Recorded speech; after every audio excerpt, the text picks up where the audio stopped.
Hello दोस्तों, तो एक बार फिर से स्वागत है आज के नए वीडियो में। और अभी हमने देखा था कि ऐतिहासिक पृष्ठभूमि में संविधान की परिभाषा और उसके कुछ गणतंत्र रूप में प्रस्तुति जैसा हुई है हमारे 1947 भारतीय इतिहास में, हमारे भारत के इतिहास में। और हम उसी को आगे बढ़ाते हुए संवैधानिक विधि, जो कि संवैधानिक विधि की कोई निश्चित परिभाषा नहीं है और इसमें समानता इस शब्द का प्रयोग ऐसे नियमों के लिए किया जाता है जो सरकार के प्रमुख अंगों की संरचना और उनके पारस्परिक संबंधों और प्रमुख कार्यों को विनियमित करते हैं, जिसमें विधिक अर्थ में ये नियम दो प्रकार के होते हैं, जिसमें कठोर विधि और नियम और प्रथाएं, जिसमें समानता अभिमत कन्वेंशन कहा जाता है, जो अधिनियमित नहीं है, जिनके अनुसार हमारी सरकार की प्रणाली का संचालन किया जाता है।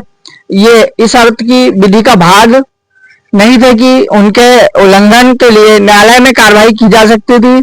और यद्यपि एक संवैधानिक विधि का अधिवक्ता सरकार के विधिक और विधिक पहलुओं से ही सरोकार रखता है, फिर भी उसे संवैधानिक विधि के इतिहास और राजनीतिक संस्थाओं के संचालन के लिए उपयुक्त प्रथाओं और अभिमतों का ज्ञान रखना आवश्यक होता है। किसी भी देश का संविधान एक दिन की उपज नहीं होता है, जिसमें संविधान एक ऐतिहासिक विकास का परिणाम होता है। अतएव भारतीय संविधान के आधुनिक विकसित रूप को समझने के लिए उसकी ऐतिहासिक पृष्ठभूमि और का भी सम्यक ज्ञान आवश्यक है।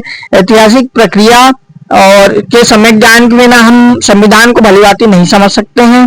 इसके बाद इसके लिए हमें अंग्रेजों के भारत आगमन के समय से ही प्रारंभ हुआ आधुनिक राजनीतिक प्रथाओं और संस्थाओं का उद्भव एवं विकास इसी काल में हुआ। भारतीय संविधान के ऐतिहासिक विकास का काल 1600 ईस्वी से प्रारंभ होता है। इसी वर्ष से इंग्लैंड में ईस्ट इंडिया कंपनी की स्थापना की गई थी और यहाँ हम भारत में अंग्रेजों के आगमन के समय से लेकर आज तक के भारतीय संविधान के क्रमिक विकास का संक्षिप्त विवरण देखेंगे, जिसमें इस विकास काल में हम 5 भागों में विभाजित कर सकते हैं, जिसमें सबसे पहला है 1600 से लेकर ईस्वी से लेकर 1765, फिर है 1765 ईस्वी से लेकर 1858, 1858 से 1919, 1919 से 1947 और 1947 से 1950।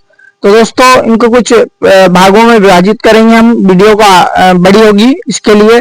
तो मिलते हैं नई वीडियो में। और अब हम पहली वीडियो में हम 1600 से 1765 में बात करेंगे, पार्ट 2 में। जय श्री राम।